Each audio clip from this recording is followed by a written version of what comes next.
Right, let me give the floor to the first presenters from the UK, Sync Self, and all the rest will speak for itself.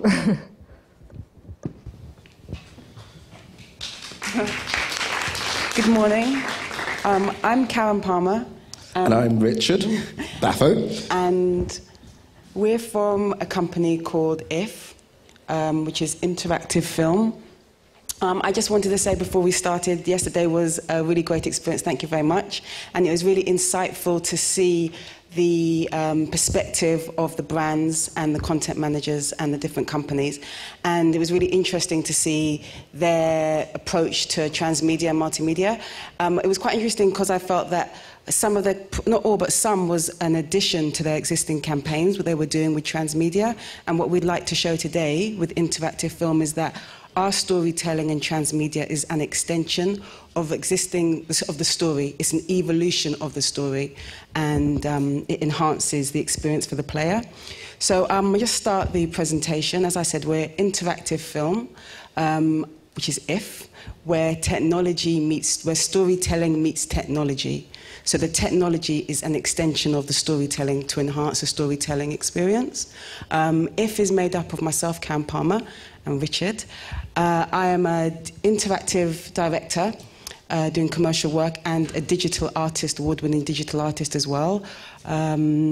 Richard is a transmedia...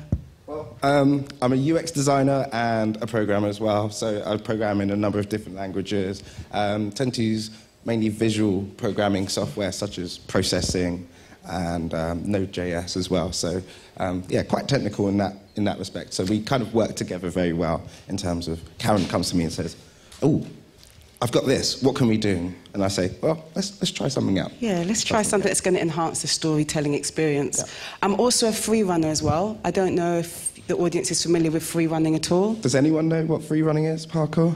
Have you seen Casino Royale at all? Where the James Bond sequence and things, well, that's free running. Yeah. I've put a definition up here as well in terms of what free running is about and what it is. It's like an urban sport which basically traverses from one location to another, from A to B. But as well as it being a very physical, dynamic sport, it's very much a very psychological, philosophical, I would almost say spiritual pursuit as well. And being a free runner, that is the side of the sport that I really wanted to explore. I made a short film called Mental Block that was an award-winning short film, and it was actually featured on the YouTube homepage. And it was very much about this kind of going over your fear and transcending your mental block. So I was very much looking at the philosophical side of the sport. But from that short film, I realized that I wanted to put the control in the hands of the viewer. I didn't want it, parkour is not a passive experience. I wanted it to be something interactive, so the viewers are part of the experience and the transformation. So that's why we made Sync Self, which was our interactive film. It's our third interactive free-running film. Third interactive film. Yeah, which is, has gaming technology as part of the film. So it's really important to kind of show these challenges that the free runners go through, but in a way which was dynamic for the viewer. So gaming just came out of a form of expression to tell the story. So it would be like a game for the viewer, like it is a mental game for the free runner. So it's kind of gaming meets arts meets film. So yes, going into the actual story itself in this instance, it's all about going deep into your mind and overcoming fear. And that's very important in life in general. And that's kind of what we wanted to get out of this, being able to go deep into the mind of the character. So here's the trailer. Let's take some time out to...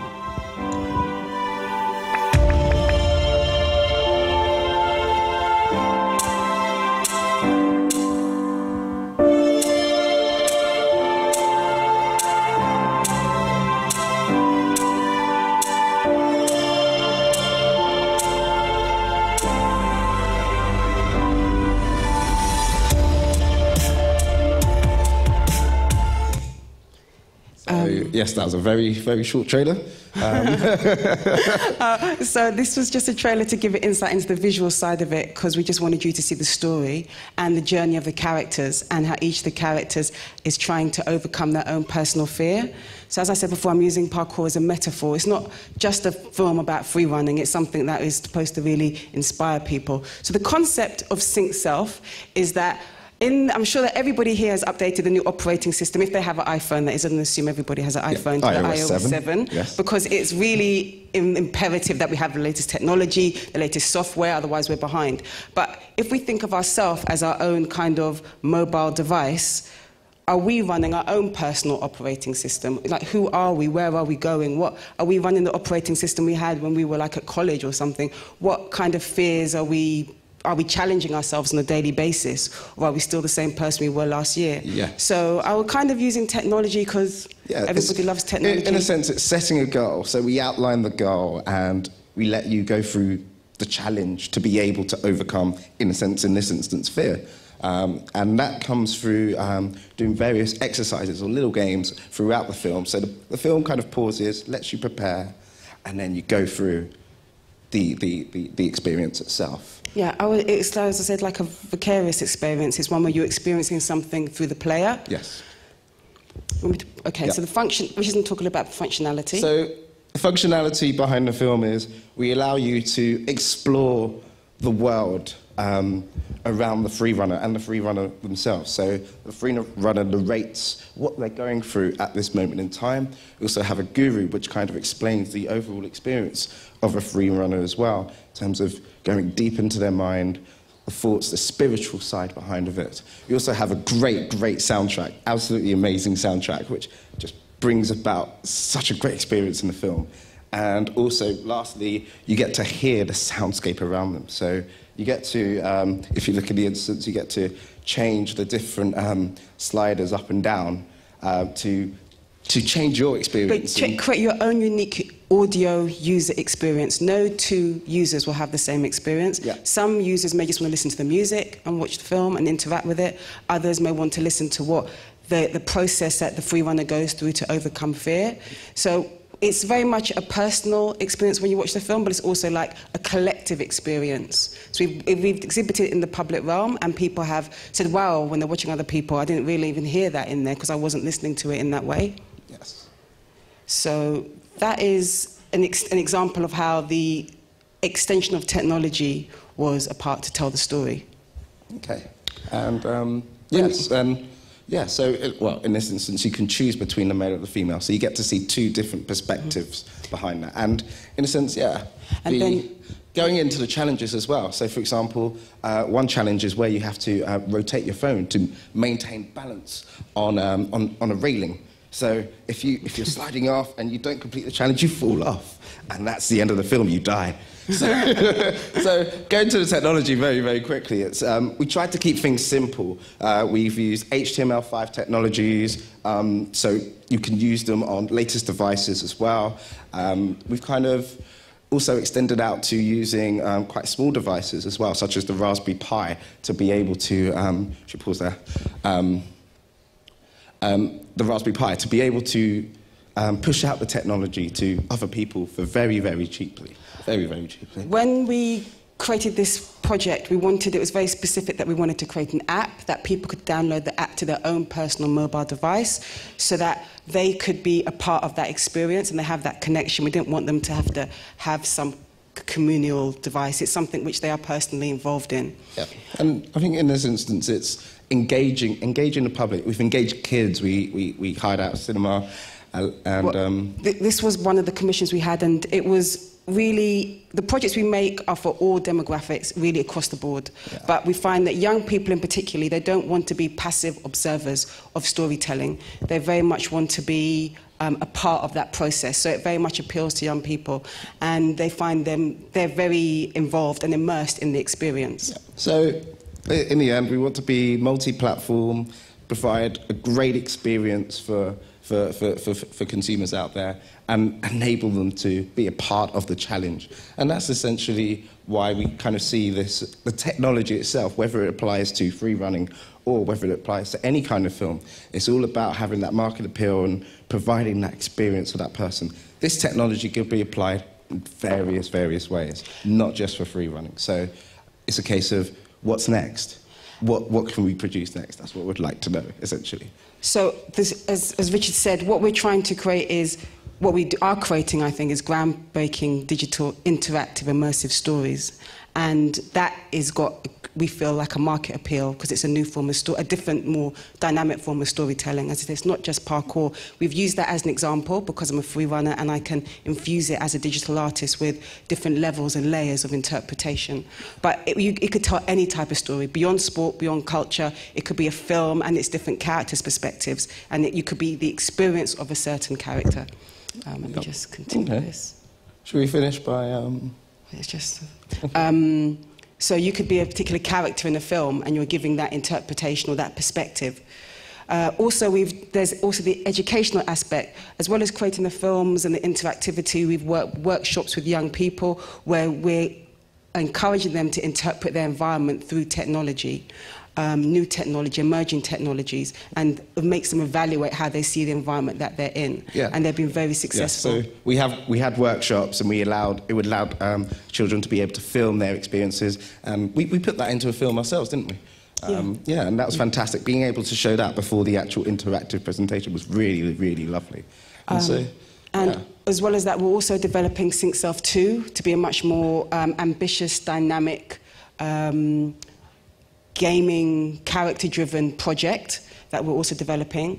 And if we're looking to the future now, at the moment this is still from a partnership we have with a podcast author, and we're creating an app on our mobile devices. It's a visual representation of an audio. Yeah. Through the different perspectives of the character. So this is an exciting project. So we really are looking for partnerships. We're looking to work with people, to work with commercial clients, to bring our stories to them, to create interactive solutions. We're also looking to exploit our work and get it seen in different places and get it seen. So that's like our general market appeal and what we do. Definitely. I have to say, really, in terms of kind of our story and what we have to say is, you have nothing to fear. Okay. Great stuff. So that's the end that of is Sync Self. Thank you very much, guys. Thank you. And if you'd like to see a demo, you're more than welcome to come over and have a go ourselves, but we'll let the next guys go on. Or shall we ask us questions, or is there no time? Oh, yeah, okay, cool. Questions. Oh, yeah. Right, so we have 10 minutes now, and you can receive your feedback from the commissioners. So if you guys feel you would like to ask them questions, say anything in particular, that would be great. And then if we still have time, we can take questions from the audience. So the commissioners first, with feedback, questions, and then, if time allows, the floor is open to all of you. Fantastic. Don't be shy. Firstly, thank you very much. That was a really good presentation, and it was just really exciting to see something that's been thought through. So just a couple of comments on this. Firstly, there's a lot of stuff going on, which is great. So the technology works, and I think what you started by saying that, it's all about conquering your fear and finding something quite personal that we as a consumer can relate to, and using technology in quite obviously a multi-platform environment is very clever. And I think the fact that you've actually been commissioned to work with kids proves that there is something here. So the couple of questions that I have on this is, because there's a lot of stuff going on, as somebody who would come to this new, what holds it together? Because it seems like you could interact with this at a lot of different points, but would that not cause a bit of confusion in terms of how people would come into it and stay within the experience because there are so many strands. That's the first question. And second, even though you started with this thing about conquering your fear, I'd really like to know a bit more about that. What is it? Yes, it's great, I can use this technology, I can talk to other people, but what is it about this experience that I can then take away and tell other people about? And how can I really use this as an engagement platform to have conversations rather than just use a piece of technology? Fantastic. Can I answer the first part and you answer the second? Yeah, fantastic. Well, I think there are two parts. There's the technology and there's the story itself. So when Karen came to me, she was very much the story, and I had to go, well, let's put some technology together to make this happen. And the thing is, when anyone ever comes to me in this kind of instance, it's about context. If you can explain the context, we can make a solution for it. That's what it's about. So whether you look at it as, for example, during the Olympics, going into the mind of an athlete, when the gun goes off, there's an interactive experience there, for example. It's about the context. So we, in a sense, the technology has to adapt to the context. So you can apply in different ways. But what is good about this particular technology is it's real time. You can have one device to one computer in this instance. You can have 10 devices to one film, for example. So whether you're in a cinema or whether you're outside looking at a billboard, it's real time. You want things to happen. Tweets might be coming in.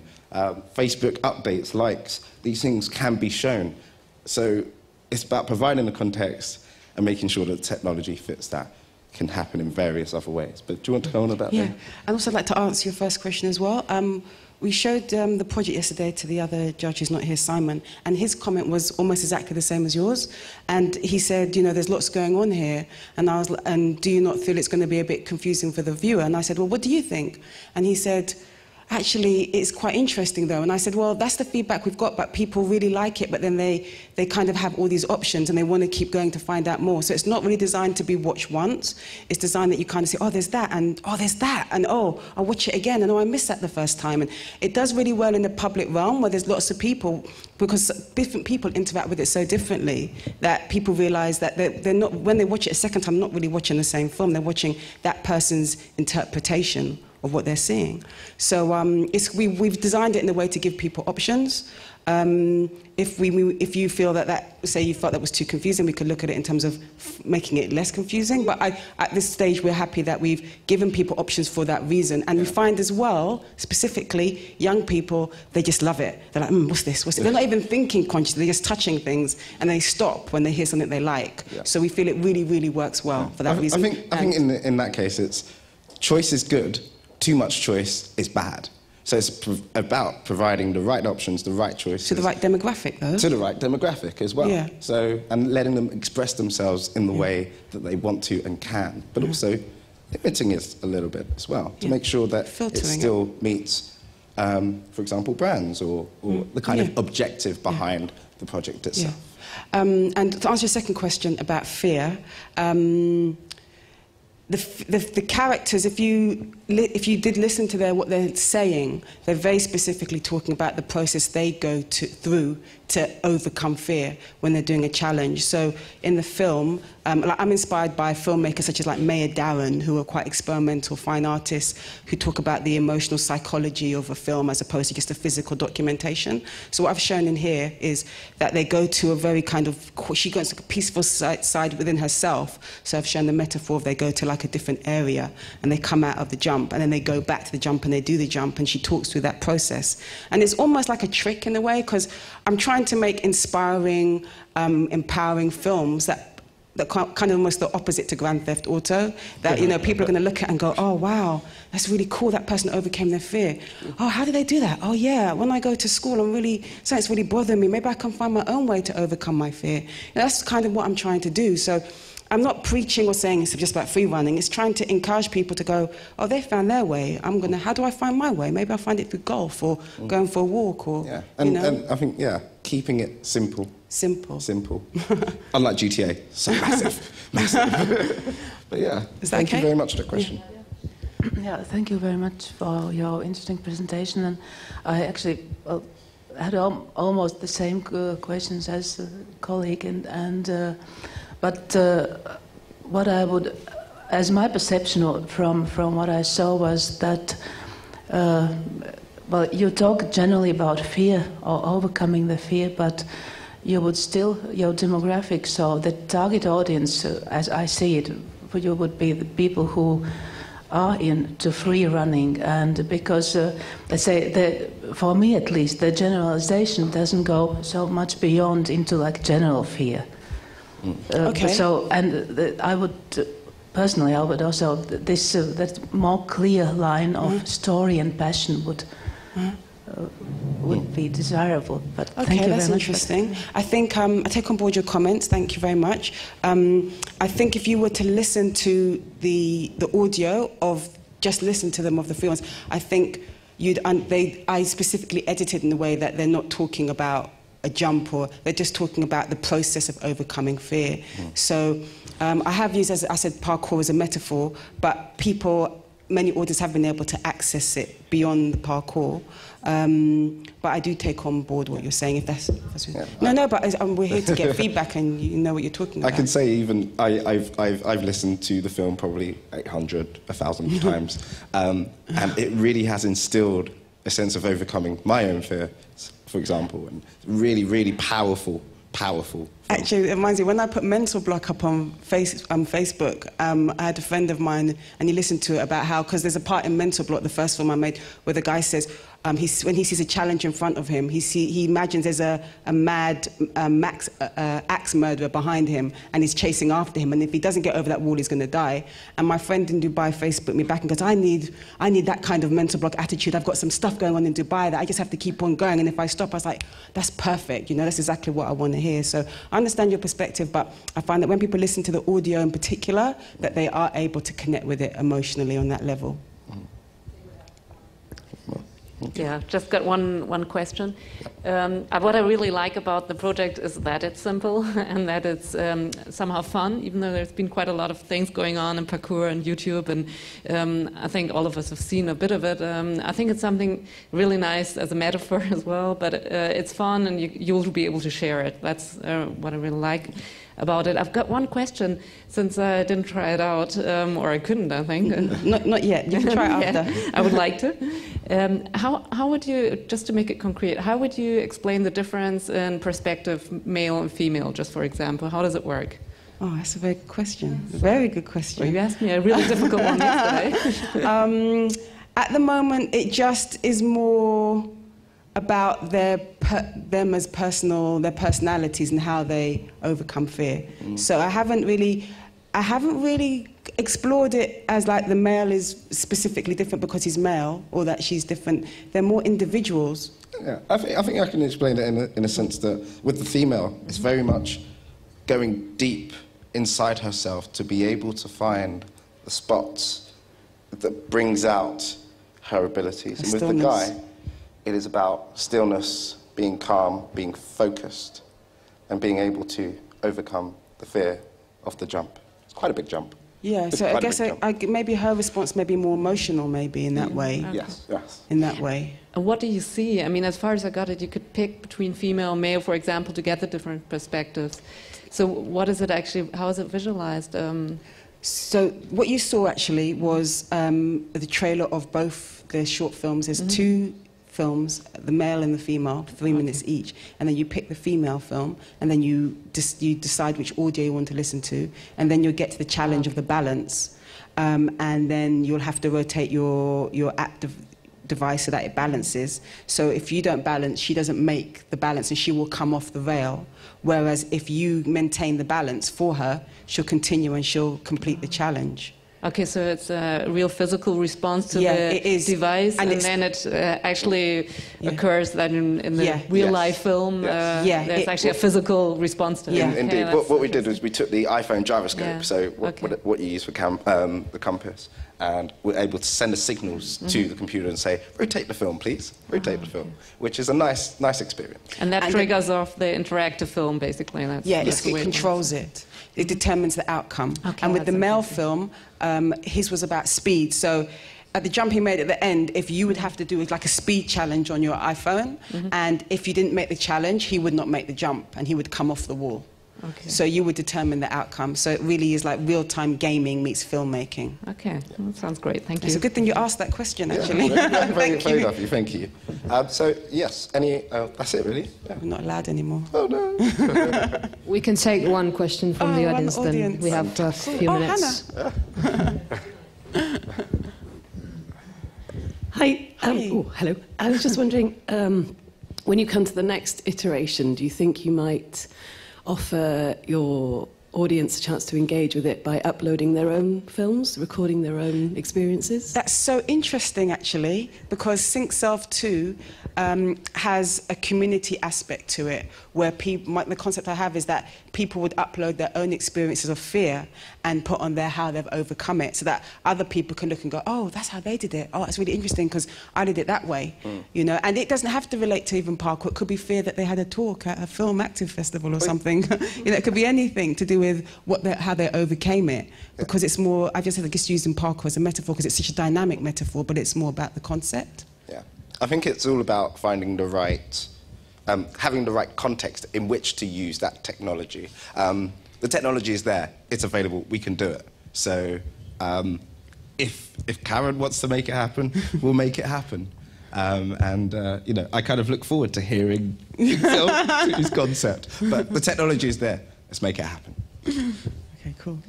Right, thank you guys. We will have to get you off the stage and welcome another. Thank you very much. Thank you. Teacher, thanks a lot. Thank you. All right. And they've gone. If anybody wants to see the demo afterwards, Richard has it set up, or in the break room, whatever. It's all here ready to go. Okay, thank Right, you. so people can play or sync self. People can play and actually, they yeah? can sync self. Okay, perfect. Right, so our next speaker is from Poland, and the project is called The